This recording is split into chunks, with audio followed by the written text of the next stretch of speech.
ஆனால் இத்தகைய கல்வியை பற்றி ஒரு பேசாத ஒரு ஆவணம் இருக்கு அப்படின்னு சொன்னீங்கன்னா அதுதான் தேசிய கல்விக் கொள்கை 2020. அந்த ஆவணத்தில் அவங்க எதை பற்றி பேசுகிறார்கள் என்று சொன்னால் ஒட்டுமொத்த கல்வியோ எதோட சுருக்கிறாங்கன்னு கேட்டா எண்ணறிவு, எழுத்தறிவு, வேலை திறன். எண்ணறிவு, எழுத்தறிவு, வேலை. நீங்க இன்றைக்கு நாம் ஐயா அன்பழகனாருடைய நினைவேந்தல் கூட்டத்தில் இதை பேசுவதற்கு மிக முக்கியமான ஒரு தொடர்பு இருக்கு. இந்த விஷயத்தை பேசுறதுக்கு ஒரு மிக முக்கியமான, அதனாலதான் நான் எனக்கு ஐயாவை பற்றி அதிகமா தெரியாது அப்படின்னு சொன்னேன். கவலைப்படாதீங்க, உங்களுக்கு முன்னாடி நாங்க பேசிடுவோம், நீங்க தெரிஞ்சுக்கலாம் அப்படின்னு சொல்லி சொன்னாரு. அதுக்கப்புறம் பல தகவல்களையும் தொலைபேசியிலே கூட தெரிவித்திருந்தார். திராவிட இயக்கத்திற்கும் பெரியாருடைய பெருந்தொண்டர்களுடைய தியாகத்திற்கும் இன்றைக்கு நாம இது தேசிய கல்விக் கொள்கை 2020 நிராகரிப்போம் என்று பேசுவதற்கும் மிக முக்கியமான நெருக்கம் என்ன அப்படின்னு சொல்லி கேட்டா, இந்த இடஒதுக்கீடு இருக்கு இல்லைங்களா? இந்த இடஒதுக்கீடு எதற்காக வந்தது? இந்த இடஒதுக்கீடு என்பது சமூகத்துல கல்வி மறுக்கப்பட்ட தலைமுறையினுடைய அந்த தலைமுறையினுடைய வாரிசுகளுடைய பிள்ளைகளுக்கு கல்வியில முன்னுரிமை கொடு. வாய்ப்பு மறுக்கப்பட்டிருக்கிறதுனால அந்த பிள்ளைகளுக்கு வேலையில முன்னுரிமை கொடு. இதுதான் இடஒதுக்கீடு. இடஒதுக்கீடு என்பது மறுக்கப்பட்ட உரிமையை மீண்டும் கொடுப்பது. It is not a privilege, it is a right. இந்திய அரசமைப்பு சட்டத்தின் கூறு 15, 16 ரொம்ப தெளிவா எதை பத்தி பேசுதுன்னா social and educational backwardness, economic backwardness பத்தி பேசல. இப்ப சேர்த்து இருக்கிறாங்க, எகனாமிக் சேர்க்க முடியாது. காரணம் என்னன்னு கேட்டீங்கன்னா, வாழ்க்கையில் எந்த தொழிலையும் புரிய முடியாமல் ஆதரவே இல்லாமல் மற்றவர்களை யாசித்து வாழக்கூடிய நிலையில் இருப்பவர்கள் அப்படின்னு சொல்றோம் இல்லைங்களா? கையேந்தி வாழ்பவர்கள் அப்படின்னு சொல்றோம் இல்லைங்களா? அப்படி கையேந்தி வாழ்பவர்கள் உலகத்தில் எந்த நாட்டில் இல்லைன்னு சொல்லுங்க. தமிழ்நாட்டில் பிச்சை எடுத்து வாழ்கிறார்கள் என்ற வார்த்தையை பயன்படுத்துறோமே, யாசித்து வாழக்கூடிய வாழ்க்கை அமெரிக்கால யாருமே யாசிக்கலையா? ஐரோப்பாவில் இங்கிலாந்துல உலகத்தையே சன் நெவர் செட்டிங் எம்பையர் வாங்க, சூரியன் அஸ்தமமாகாத ராஜ்யம் என்று சொல்வார்கள். இங்கிலாந்தில் ஏழை இல்லையா?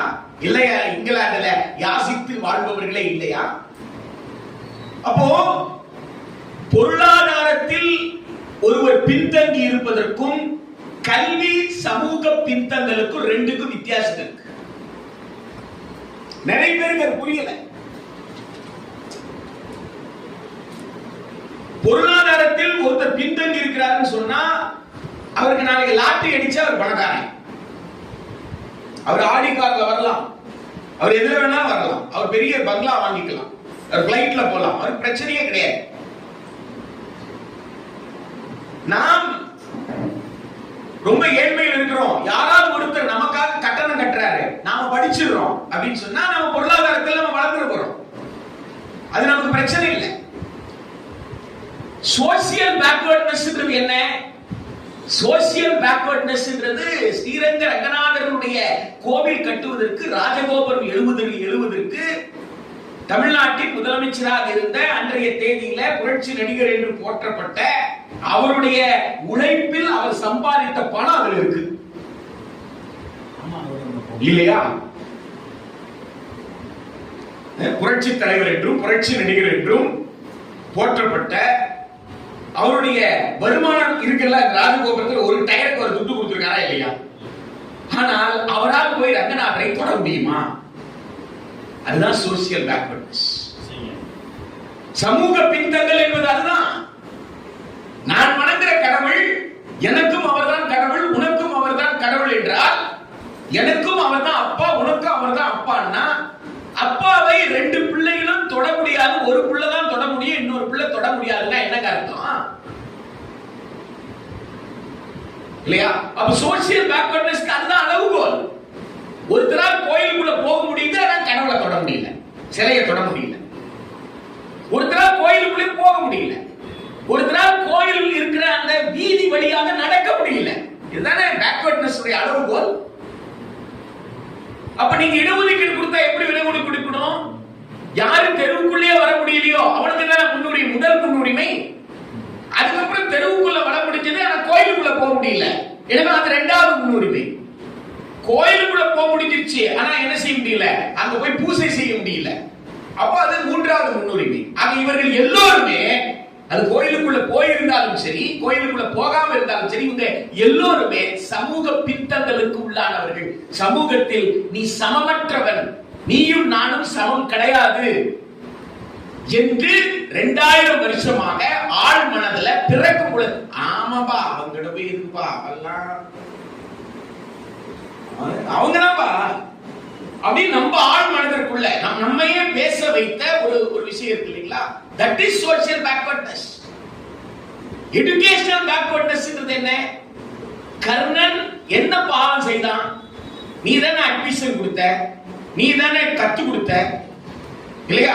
அட்மிஷன் கொடுக்கும் போது நீ கம்யூனிட்டி சர்டிபிகேட்டை வெரிஃபை பண்ணலன்னா அதுக்கு நானா பொறுப்பு?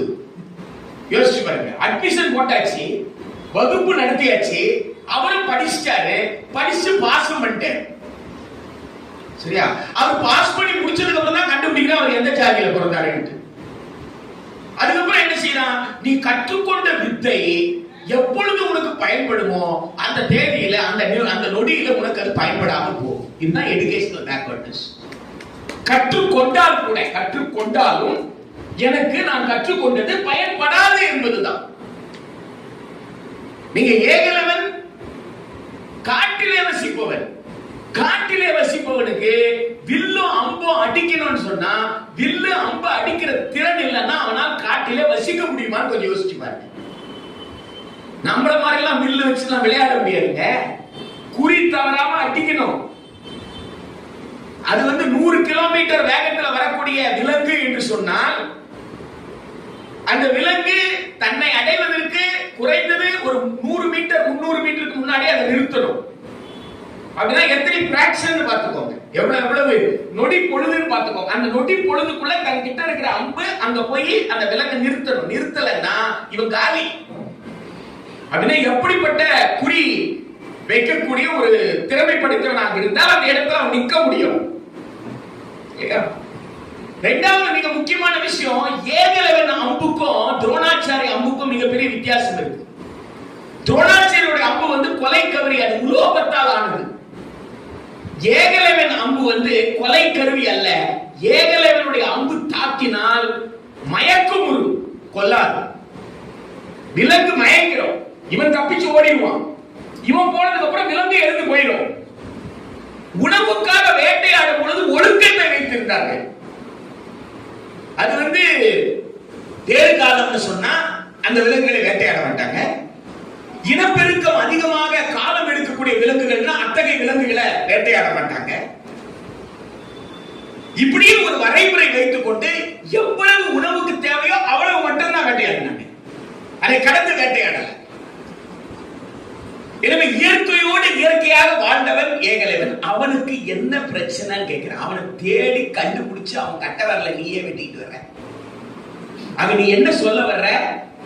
உன்னுடைய டெக்னிக்கு என் சிலபஸ்ல இல்லைன்னு சொல்றேன். நீங்க நீட்டா அப்படிதான் பொருத்தி பார்க்கணும், வேற எதுவுமே கிடையாது. சரியா? உனக்கு ஒரு வித்தை தெரியும், உனக்கு உலோகத்தால் செய்யப்பட்ட அம்பை எய்த தெரியும், உன்னால் கொல்ல முடியும் மனிதர்களை. எனக்கு கொல்ல தெரியாது, ஆனால் குறி வச்சு அடிக்க தெரியும். என் குறி தப்பாது.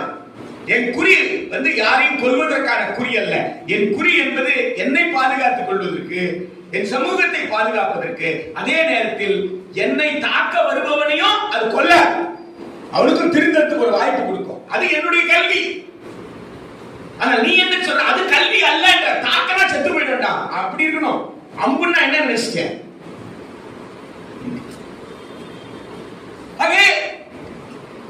ஏகலவனுடைய கட்டவரலை வெட்டி எடுத்துட்டு வரான்னா என்ன காரணம்? ஏற்கனவே பிராமிஸ் பண்ணிடுறாரு.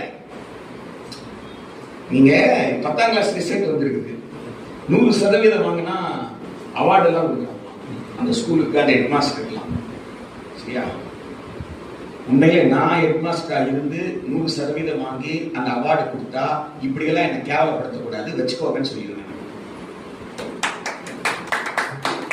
சரியா? எவன் ஒருத்தன் 35 மார்க்கோ 34 மார்க்கோ வாங்கினவன் அவன் தான் மிகப்பெரிய புத்திசாலியா இருப்பான் என்ன பொறுத்தவரை. ஆமா, 3 அட்டை 4 அட்டை வாங்கினவன் பெஸ்ட் டாக்டரா இருந்திருக்கான், உலகம் போற்று மருத்துவரா இருந்திருக்கான்.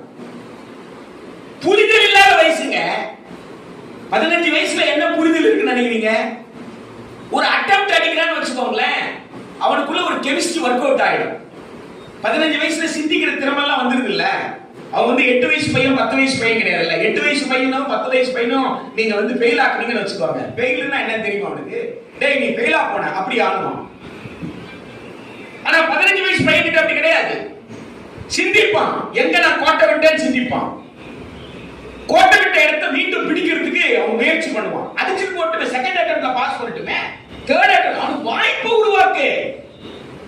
அது என்ன, கண்டிப்பாக தேர்வு எழுதுனா நிச்சயமா தேர்ச்சி பெற்றுதான் ஆகணும். அது ஏன் அந்த ஸ்ட்ரெஸ் கொடுக்குற குழந்தைக்கு, அந்த மனத்தழுத்தத்துக்கு கொடுக்குற? அதனால வரக்கூடிய விளைவுகள் என்னென்ன இருக்குது இன்றைக்கு? எதற்கு இதை சொல்ல வர்றேன்னு கேட்டீங்கன்னா, இந்த வாத்தியார் கிட்ட 105 பேர் சேரலாம். 105 பேர், 105 பேர்ல 100 பேர் ஃபெயிலுங்க. ஆமாங்க, 105 பேர் சேர்ந்தா 100 பேர் ஃபெயில். மிச்சம் இருக்கிறது எவ்வளவு? 5 பேர். இந்த 5 பேர் ஒவ்வொரு சப்ஜெக்ட்ல மட்டும் பாஸ். ஒருத்தர் 5 சப்ஜெக்ட்லயும் பாஸ் கிடையாது. ஒருத்தருக்கு அம்புதான் அடிக்க தெரியும், ஒருத்தருக்கு இன்னொரு கருவியை மட்டும்தான் பயன்படுத்த தெரியும். 5 பேருக்கு 5 கருவியை பயன்படுத்த தெரியாது. அப்படின்னா என்ன அர்த்தம்? ஒவ்வொருத்தருக்கு ஒரு சப்ஜெக்ட் தான். இப்ப 100 பேரை ஃபெயில் ஆக்கி 5 பேர்ல ஒவ்வொருத்தரும் ஒரு சப்ஜெக்ட் மட்டுமே பாஸ் பண்ண வச்சவரை உலகம் போட்டு வாத்தியார் என்ற எப்படியா?